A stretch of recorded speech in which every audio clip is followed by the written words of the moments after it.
militan sinjada baga milit unkan tafarras ka unkan miliku hay durbum mamiti motum manuni jiga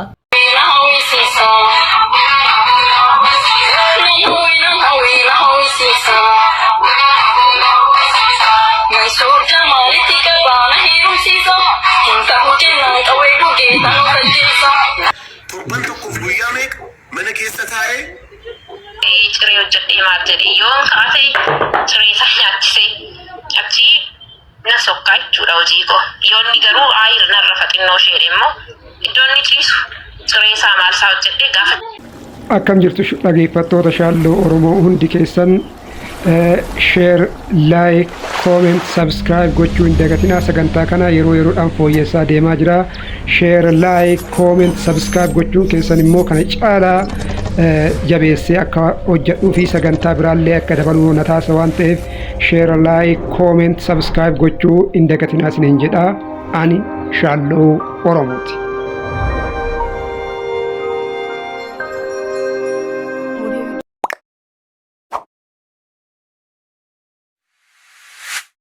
Akkam jirtu dhaggeeffattoota keenyaa illee deebinee dhufnee jirra. Wanti keenya kun fani makaa jechuudha. Tokko tokko wanti keenya kun gaaf tokko nu boocisa, gaaf tokko immoo nu kofalchiisa. Kanaaf akkuma beekamu ani yeroo baay'ee kan ittiin beekamu oduuwwan gaggabaaboo fi xiinxalla adda addaa geggeessuudhaan ammoo waan xiqqoo fan isin godha jechuudha. Yeroo hundaa xiinxalla geggeessu, yeroo hundaa oduu gaggabaabaa dhiyeessuu qofa otoo hin taane xiqqoosi waan akkana nama kofalchiisu waan Oromoon dalagu tanallee keessuma buufachuu jedhee karaa kanallee isinii dhufe. Kanaaf har'a kan qabadhee isinii dhufe immoo Caaltuu fi Mansuuri. Mansuur immoo raajii mata jechuudha. Mansuur rakkoo akkana argee hin beeku. Ani amma jarri lachuuyyuu balleessaa qaban hin jedhu. Jarri lachuuyyuu jechuudha. Dhugaan jarri lachuu bira hin jirti.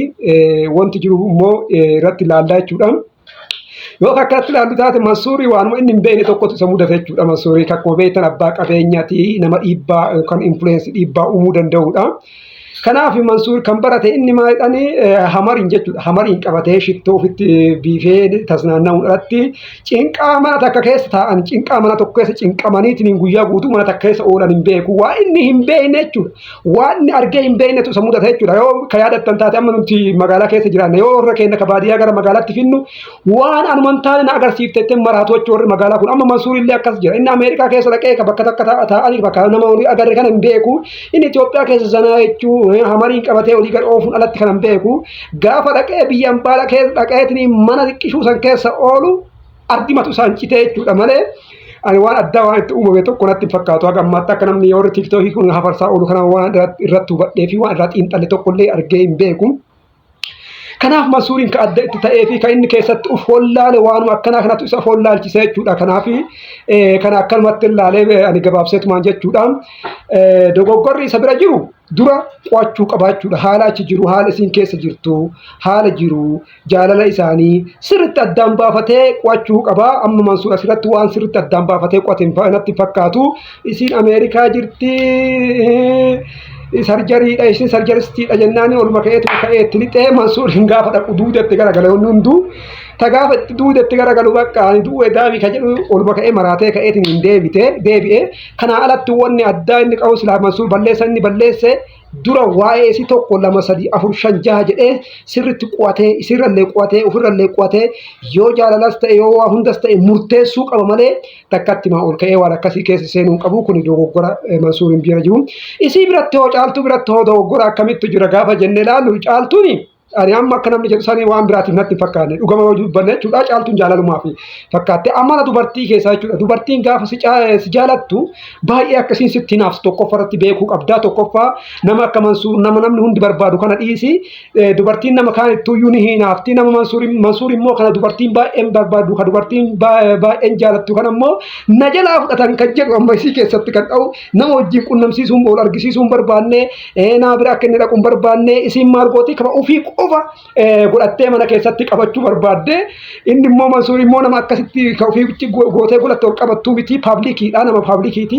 Paablik figarii waan ta'eef nama uummataati waan ta'eedhaaf amma jedhi jidduma kanatti ol keessa ol jala dabree malee waan garaadhaa yaadanii yaaddee isillee isa miidhuuf yookaan immoo jettee miti na fakkaata na gammatti haga xiinxallaa turetti wantoota namni haasa'urraa waa isaan dubbatanirraa waa inni jedhullee yoo xiinxallu waa isin jettullee deebisee yoo xiinxallu isillee isa miidhuuf yaaddee takkallee akka of keessaa hin qabne ni jira na fakkaata dhugumatti isin kama ofii bu'achuudha fi akka jalaan baane fi akka nama waliin qunnamnee fi namni immoo harkaa fudhataa namni immoo harkaa baasaa kanaan booda immoo inni waraqaa eenyummaa Ameerikaa sayyoo argatee naganaa waan jedhurraaf namarraa adda ta'uu barbaadde malee isa miidhuu hin barbaanne akkasitti yaa hubadhe isin immoo mee akkamitti akka hubattan yaada keessan koomentii jalatti kaa'aa jechuudha. Kanaammoo amma deebinee jechuudha isin uummatallee dhiifama gaafatteerti hojiin kun hagana bal'ataa hagana guddata jedhee ani hin yaanne eega akkana ta'e immoo uummata Oromootiin dhiifama naa godhaa jetteerti uummanni Oromoo immoo dhiifama sii godhaa.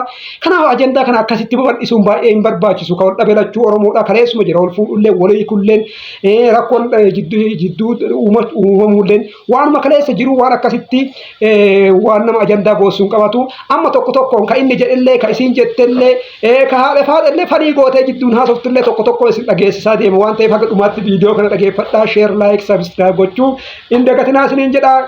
Ergoda Mansur Jamal biran nagaya goota ko baga militan sinjara baga milit unkan tafarraska unkan miliku ay durbummaa miti mootummaa nuni jiga baga militte sinjara ya maka durbummaa fudhattee illee militte taate baga militte tokko lama faamu jechuudha intalli hadha fuuteetiin mana iyyoo dabboo san si geessite mana yooni maanyaa si geessite Ameerikaa keessa soo jiraatteeti jechuudha bakka qilinxoo si hide qilinxoo keessaa si buufti jechuudha.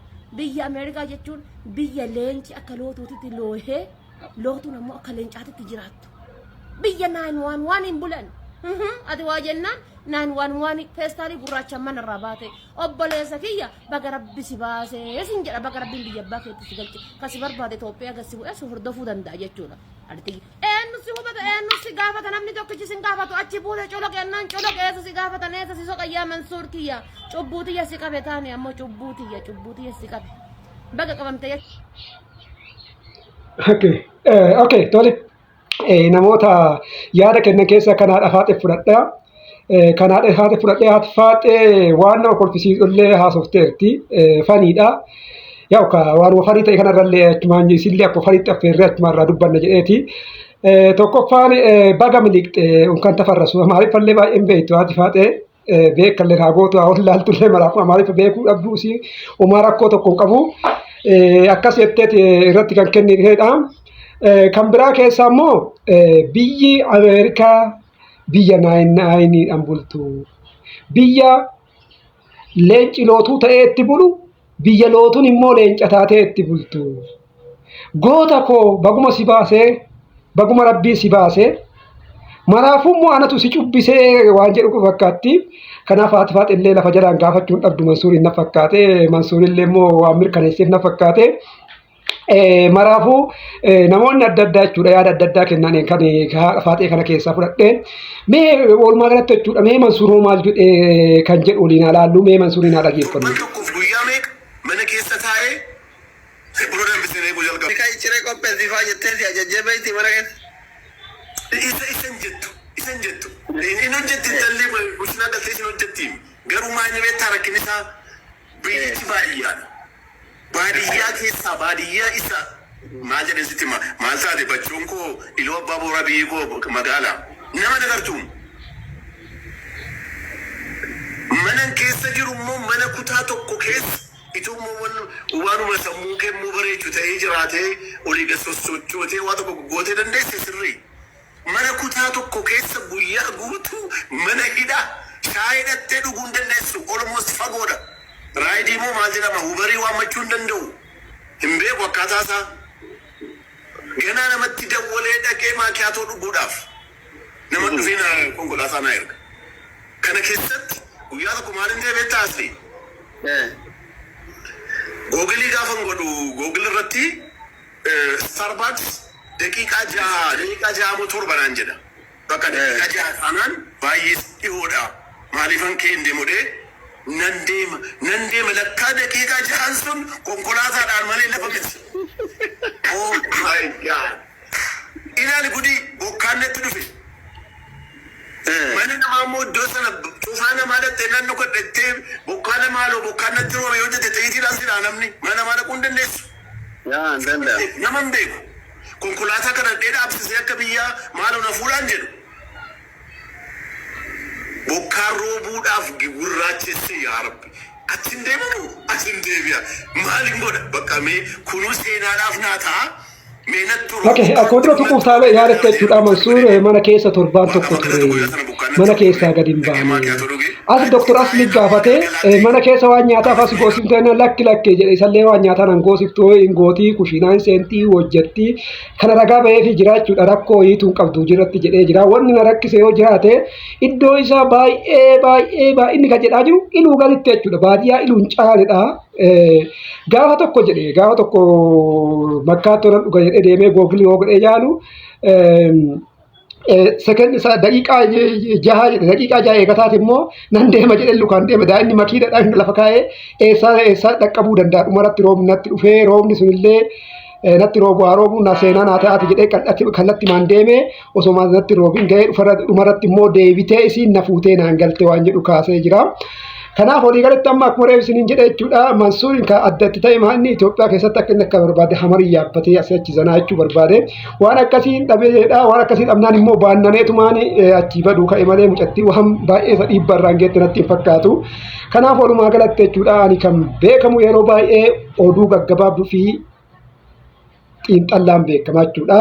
Kanaaf yeroo ani oduu gaggabaabduu fi xiinxalla isin dhiyeessutti isin sabiskiraayib sheer laayik gochuu hin dagatinaa nagaa ta'aa isiniin jedha ulfaadha.